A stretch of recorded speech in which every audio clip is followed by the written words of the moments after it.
हर हर महादेव, हर हर महादेव। तो नेपाली लोग पूजा नहीं करते हैं अंदर? नहीं। वो नेपाली हैं, तो वो मुझे बता रहे थे कि हम नेपाली लोगों को यहाँ पर मतलब गर्भ भाग में पूजा करने की अनुमति नहीं है। जो शिवलिंग है इसकी स्थापना आपका वेद लिखने से पहले ही हो चुकी थी। कि मेन जो मंदिर है ना उसके अंदर एक बड़ी सी मूर्ति है, जिसके मतलब वो आपका पंचमुखी मूर्ति है, क्योंकि एक मुख ना हमको दिखाई नहीं देता। वो इसलिए क्योंकि वो मुख ऊपर की तरफ है, अंतरिक्ष की तरफ है।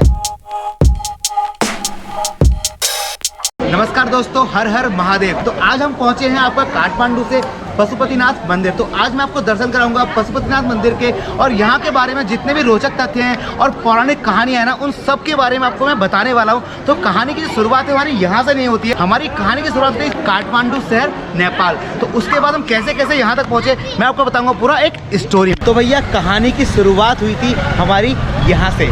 Hello everyone, welcome back to another YouTube video. तो मैं रोहित पहाड़ी स्वागत करता हूं आप सभी लोगों का फिर से हमारे इस नए ब्लॉग में, और मैं अभी हूं आपका नेपाल में। तो हम आज जाने वाले हैं पशुपतिनाथ। और पशुपतिनाथ क्या है आपको पता है, महादेव का एक ज्योतिर्लिंग में। जैसे आज के इस वीडियो में हम आपको लेके चलने वाले हैं आपका पशुपतिनाथ मंदिर में ज्योतिर्लिंग के दर्शन कराने के लिए। तो अभी जो टाइम हो रहा है वो हो रहा है 3:15, और हमें यहाँ से पशुपतिनाथ जाने के लिए इस आपका काठमांडू के बस अड्डे से ना कौन सी बस मिलेगी, कैसे मिलेगी और कितने बजे हम पहुँचेंगे, वो सब कुछ आपको देखने के लिए पूरा डिटेल में मिल जाएगा। तो फिलहाल हमारी ये चल रही है इंडिया टू नेपाल की ट्रैवल सीरीज़। तो अभी तक हम कम से कम आधा नेपाल तो घूम चुके हैं। तो हम पहुँचे काठमांडू, सफ़र की शुरुआत करते हैं, कुछ तुम्हारी कुछ हमारी बात करते हैं और निकलते हैं आपका पशुपतिनाथ के दर्शन के लिए। तो भाई यहाँ पे ना आपको पशुपतिनाथ की जो दूरी है यहाँ से वो है आपका 8 से 9 किलोमीटर। और यहाँ से पशुपतिनाथ जाने के लिए ना अपने को कोई बस मिलेगी।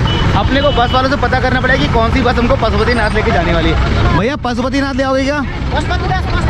पशुपतिनाथ यही है। तो भाई अपने को ना बस मिल गई है यहाँ से आपका पशुपतिनाथ के लिए। और यहाँ से जो बस है इसका जो किराया है ना 25 रुपीज़ है यहाँ से आपका पशुपति के लिए। तो भैया जी ऐसा है, बस ने हमको छोड़ दिया आपका पशुपतिनाथ सेंटर के बिल्कुल ठीक सामने। और यहाँ पर आपका लगा है पशुपति लिखा हुआ है, बोर्ड लगा हुआ है। मेरे ख्याल से रास्ता इधर से ही होगा। ये आपका पशुपतिनाथ का जो मेन गेट है वो आपके बिल्कुल ठीक सामने ये है। और यहाँ पे नेपाली लैंग्वेज में लिखा हुआ है कि आपका पशुपतिनाथ पधारने के लिए आपका हार्दिक स्वागत है। तो चलो चलते हैं पशुपतिनाथ के दर्शन करते हैं और निकलते हैं अंदर की तरफ। आइसक्रीम 10 रुपया 20 रुपया। तो भैया हम आपका पशुपतिनाथ का जो ये गेट है ना, यहाँ से हमने इंटरेस्ट ले लिया है। और मेरे ख्याल से इधर से पैदल आगे जाना है अपने को। और क्राउड बहुत ज़्यादा है यार इधर मंदिर का। वैसे ना मैंने जब केदारनाथ का वीडियो बनाया था ना तो बड़ा प्यार से इन्फॉर्मेशन के साथ बनाया था, लेकिन आज ये पशुपतिनाथ का जो वीडियो बन रहा है ना ये पूरा एकदम ब्लॉग स्टाइल में चल रहा है। और शायद मैं जाके ना आगे जाके मैं एक इन्फॉर्मेशन वाला वीडियो बनाऊंगा इसके ऊपर, शायद वो आज ही बन जाए जी। ऐसा है ना, नेपाल जितना मतलब टूरिस्ट प्लेस है ना उससे कहीं ज़्यादा नेपाल ना भक्ति वाला मतलब एक देश भी है, जहाँ पे मतलब आपका भोलेनाथ का पवित्र धाम यहाँ पर पशुपतिनाथ मंदिर है, जिसके चलते ना आपको यहाँ पे मतलब जितना क्राउड आपको फेस्टिवल मिलेगा उससे कहीं ज़्यादा क्राउड ना आपको यहाँ पे भक्ति वाला मिलेगा। मतलब साधु सन्यासी लोग भी यहाँ पे मिलेंगे। और बाज़ार कुछ इस तरीके से यहाँ पे सजा रहता है, देखो।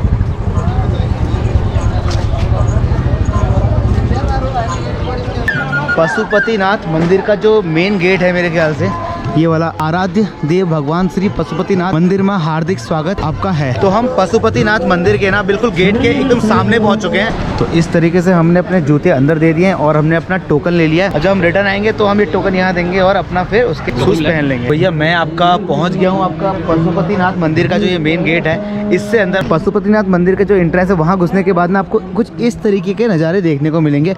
ये जो भी आकृतियाँ बनी हुई ना इसमें कहीं ना कहीं सांप और नाग के वो बने हुए हैं।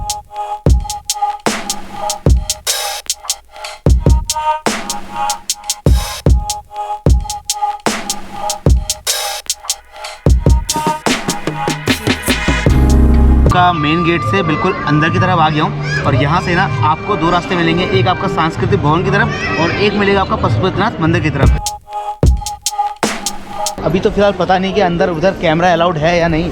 फिलहाल जहाँ तक कैमरा अलाउड है अपन वहाँ तक शूट करते हैं। तो हम धीरे धीरे आपका पशुपतिनाथ मंदिर की तरफ बढ़ रहे हैं आगे को। तो ये जो सामने आपको दिखाई दे रहा है ना, ये आपका मेन गेट है पशुपतिनाथ मंदिर के लिए। ऊपर से शिव जी की एक मूर्ति है, चंद्रमा, और इधर सूरज की छोटी छोटी सी आकृति है, इधर गणेश भगवान और इधर कार्तिकेय। हम पशुपतिनाथ मंदिर के बिल्कुल गेट के ठीक सामने है।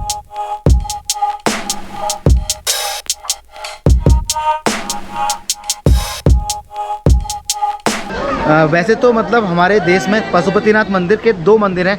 एक मंदिर आपका नेपाल काठमांडू में है जो बागमती नदी किनारे है, और दूसरा जो मंदिर है वो आपका मंदसौर में है। लेकिन दोनों ही मंदिर की जो अंदर शिवलिंग है ना, उनकी आकृति बिल्कुल सेम टाइप की, मतलब जो शिवलिंग है और उनकी जो भी मतलब बनावट है वो बिल्कुल एक प्रकार की है। नमक नहीं खाते। नमक नहीं खाने वाला को अलीना नेपाली में बोलता है, हिंदी में क्या बोलता है उसको? हिंदी में पता नहीं क्या बोलते हैं। पुजारी पूजा करते हैं, वो लोग बाहर से आते हैं, बाहर से, शाम इंडिया को से। 9 बजे आएगा। तो नेपाली लोग पूजा नहीं करते हैं अंदर।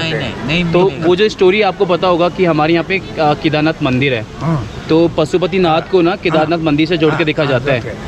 अर्धा भाग केदारनाथ है, अर्धा भाग यहाँ पर है। अच्छा, आधा भाग केदारनाथ में, आधा भाग यहाँ है। पर है। आप बता रहे थे कि यहाँ पे गौ माता आती थी, तो वो एक गड्ढे में दूध अपना दूध गिराती थी, गिराते हैं। शिवलिंग के ऊपर। जमीन के नीचे हाँ। जो शिवलिंग का दृश्य है, अच्छा, तो बाद में नीचे- खुदाई हुई नीचे उसकी। गौ से दूध आपसे यहाँ गिराते हैं। क्यों अच्छा। गिराते हैं? सरकार लोग आके उसका वो- पड़ताल किया, हाँ, जांच हाँ, किया। गड्ढा खन के उसके शिवलिंग का उत्तीर्ण हो गया ना। अच्छा, उसके बाद से उसके बाद वहाँ से लगे कि वहाँ स्थापना किया। ना यहाँ पे मतलब बहुत सारे पुजारी लोग बैठे हुए हैं। वैसे कहानी तो मुझे भी ना लगभग वो सारी पता है, तो मुझे लगा कि एक बार इनके मुख से भी आपको बता दूं कि मतलब इन लोगों का क्या सोचना है, क्या तरीका है बताने का। और ये मुझे बता रहे थे कि अंदर जो यहाँ पे पूजा करते हैं ना, तो यहाँ पे नेपाली लोग मतलब जो पुजारी हैं वो यहाँ के नहीं, कर्नाटक से हैं और कुछ बाहर से आए हुए हैं। तो ये कुछ उनके रहने के कुछ जगह हैं, जैसे आपका दिखाई दे रहे घर दिखाई दे रहे होंगे, तो वो पुजारी लोग यहाँ पर रहते हैं, वो नेपाली हैं। तो वो मुझे बता रहे थे कि हम नेपाली लोगों को यहाँ पर मतलब गर्भभाग में पूजा करने की अनुमति नहीं है। एक बात और बताना चाहूँगा कि पशुपतिनाथ मंदिर का नाम पशुपतिनाथ क्यों है और पशुपतिनाथ मंदिर का अर्थ क्या है। तो पशु का मतलब होता है प्राणी, और जीव मतलब इस धरती पर जो जीव हैं या प्राणी जो जिस प्रकार के भी हैं उसका नाम हुआ पशु, और पति का अर्थ होता है आपका स्वामी, और आपका जो नाथ का जो मतलब होता है, नाथ का मतलब होता है मालिक। तो इसलिए बोलते हैं कि समस्त जीव और ये पूरी धरती के जो जीवन के मालिक हैं, इसलिए इनका नाम पशुपतिनाथ है। पशुपतिनाथ का जो अंदर शिवलिंग है ना, इसकी स्थापना को लेके कुछ ऐसी चीज़ें हैं। ऐसा भी कहा जाता है कि जो शिवलिंग है इसकी स्थापना आपका वेद लिखने से पहले ही हो चुकी थी। तो पशुपतिनाथ की जो मंदिर में पूजा कार्यक्रम, मतलब मंदिर के गर्भ जो भवन है उसके अंदर पूजा करने के लिए ना 1747 से ही मतलब नेपाल के जो राजा थे उन लोगों ने भारतीय ब्राह्मणों को ही मतलब इसके लिए आमंत्रित किया था। उन्हीं को इसके योग्य माना था कि भारतीय ब्राह्मण इसके अंदर पूजा करेंगे। लेकिन कुछ सालों बाद एक मल्ला राजवंश करके कोई राजा आए थे, उन्होंने दक्षिण भारत के भी कहते हैं जो पंडित हैं, भट्ट पंडित हैं, उनको भी इस मंदिर के लिए नियुक्त कर दिया था। तो इस वजह से आज तक इस मंदिर के अंदर ना मतलब हिंदू जो आपके भारतीय ब्राह्मण हैं वही लोग आकर यहाँ पर पूजा करते हैं। तो इस तरीके से यहाँ का क्राउड है। अब मंदिर के ना गेट से जो लोग दर्शन करके वापस आ रहे हैं वो इस तरीके से इधर को आ रहे हैं।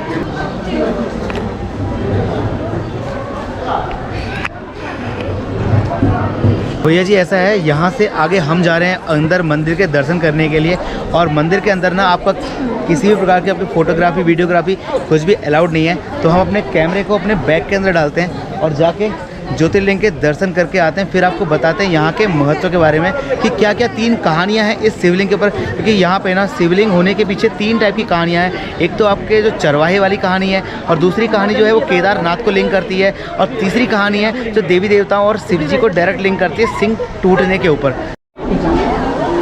तो भैया जी ऐसा है, हम आपका पशुपतिनाथ मंदिर के इस गेट के अंदर से दर्शन करके बाहर को आ गए, और अंदर ना दर्शन करने के लिए बहुत सारी चीज़ें, मतलब इतने सारे मतलब शिवलिंग और इतनी सारी मूर्तियाँ ना अलग अलग देवी देवताओं के अलग अलग मान्यताओं के हिसाब से ना, मतलब जो ये पूरी जो मंदिर की जो निर्माण हुआ है ना वो पगोड़ा शैली के ऊपर हुआ है। ये तो मुझे अंदर बताया लोगों ने, बट अंदर ना बहुत सारे देवी देवताओं के अलग अलग मंदिर थे।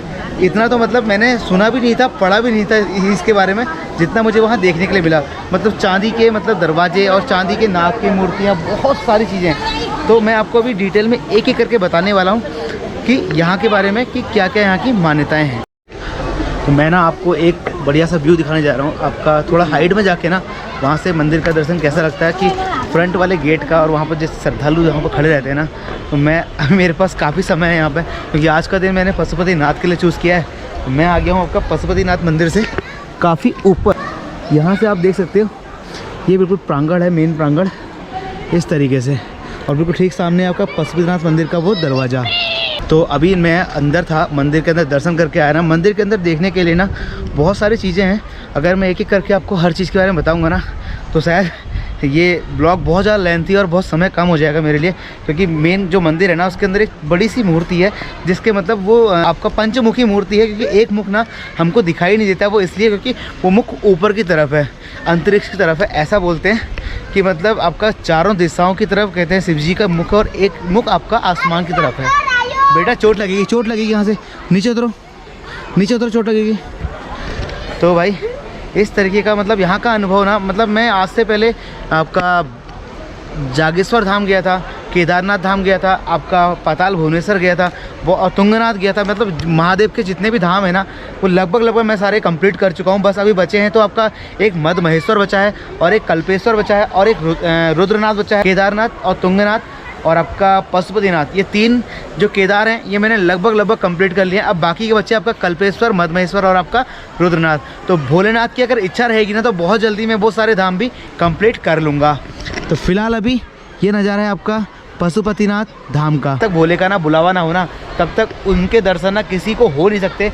मैंने अपने घर में अपने घर वालों को ना हर किसी को 2 से 3 4 बार कॉल किया है, वीडियो कॉल की, बाहर से फ्रंट वाले गेट से ही कम से कम पशुपतिनाथ के दर्शन करा दूं, लेकिन ना ही मेरे घर पे कोई फ़ोन उठाता है, और ना ही मैंने अपने कुछ रिलेटिव थे जिनको मैंने फ़ोन किया उन्होंने भी फ़ोन नहीं उठाया। तो फिर इसका मतलब यही है कि शायद उनको अभी भोले की मर्ज़ी नहीं है कि उनको यहाँ के दर्शन हो। तो अभी जस्ट मैं मंदिर से ना दर्शन करके बाहर की तरफ आया, तो यहाँ पे ना बहुत सारे साधु सन्यासी लोग बैठे हुए हैं। तो हमने कहा चलो एक फ़ोटो खिंचा लेते हैं अपने इंस्टाग्राम के लिए। सच वाली बात बोल रहा हूँ, इंस्टाग्राम के लिए फ़ोटो खिंचा लेते हैं और छोटी मोटी बात भी हो जाएगी। तो बाबा जी लोगों के साथ बैठ के बहुत अच्छा लगा। बाबा जी आप यहाँ पे डेली आते हैं या आज कहीं आए हैं किसी कारण विशेष? वो कारण विशेष मतलब आप इसी मतलब मंदिर के दर्शन के लिए आए हैं मतलब? तो आप कहाँ के रहने वाले हुए वैसे? वो महाराष्ट्र में आया। महाराष्ट्र से? आप कहाँ से? रामेश्वरम से। तो आप भी मतलब दर्शन मात्र करने से आए हैं यहाँ पे? तो यहाँ पे जो साधु सन्यासी लोग बैठे हैं और जो तीसरे साधु हमारे से बैठे हैं वो हमारे उत्तराखंड से हैं। तो चलो अभी क्या है, ऐसे ही बहुत सारे लोग यहाँ मिलते रहेंगे तो अच्छी बात है। ऐसे साधु सन्यासी के टच में भी कभी कभी रहना चाहिए। भगवान ने इच्छा रखी तो कभी हम भी ऐसे अवतार में आपको देखेंगे, वरना हर हर महादेव, हर हर महादेव, हर हर महादेव, जय श्री शंभो। वैसे दर्शन तो अंदर से मैं करा नहीं पाया आपको, क्योंकि अंदर सब कुछ अलाउड है ही नहीं। तो जितना मुझे पता था उतना मैंने आपको बता दिया, जितना कि मेरी अल्प बुद्धि के अनुसार जितना भी मुझे हल्का फुल्का पता था और थोड़ा उन्हें स्टडी किया था, कुछ लोगों से पूछा था, वो सब कुछ ना मैंने आप तक पहुंचाने की पूरी कोशिश करी है। और जैसे शाम होती जा रही ना, लाइटें जलती जा रही है और नज़ारे ना और खूबसूरत होते जा रहे हैं। तो भैया ये पूरा आपका ब्लॉग था पशुपतिनाथ मंदिर का। आई होप कि आप सभी लोगों को ना बहुत ज़्यादा पसंद आया होगा, और नहीं भी आया होगा तो आप कमेंट सेक्शन में हर हर महादेव लिख सकते हैं। और क्योंकि ना ये एक ब्लॉग है, और अगर ये एक बढ़िया सा मतलब एक इन्फॉर्मेशन वाला ब्लॉग होता ना तो मैं डीपली वॉइस ओवर में बहुत सारी चीज़ें क्लियर कर सकता था।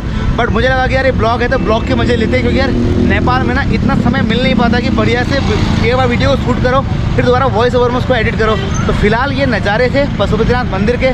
मैं दोबारा कोशिश करूँगा कि पशुपतिनाथ मंदिर के बारे में ना जितनी भी कहानियाँ और तथ्य और पौराणिक कथाएं हैं वो किसी एक इन्फॉर्मेशन वाले ब्लॉग में बना के जरूर डालूंगा। चलो अभी इस ब्लॉग को यहीं पर खत्म करते हैं, कल मिलते हैं आपके साथ एक नए ब्लॉग में। चलो अभी इस ब्लॉग को खत्म करते हैं। कमेंट सेक्शन में अपना प्यार देना मत भूलना, और लाइक करना इसलिए क्योंकि यार तुम्हारे छोटे से लाइक से ना तुम्हारे भाई को बहुत ज़्यादा मोटिवेशन मिलता है, क्योंकि तुम्हारे भाई की चल रही नेपाल की सीरीज़ तो हर एक तक पहुँचेगी अगर आप छोटा छोटा लाइक करते रहोगे तो। ठीक है, चलो बाय बाय, हर हर महादेव।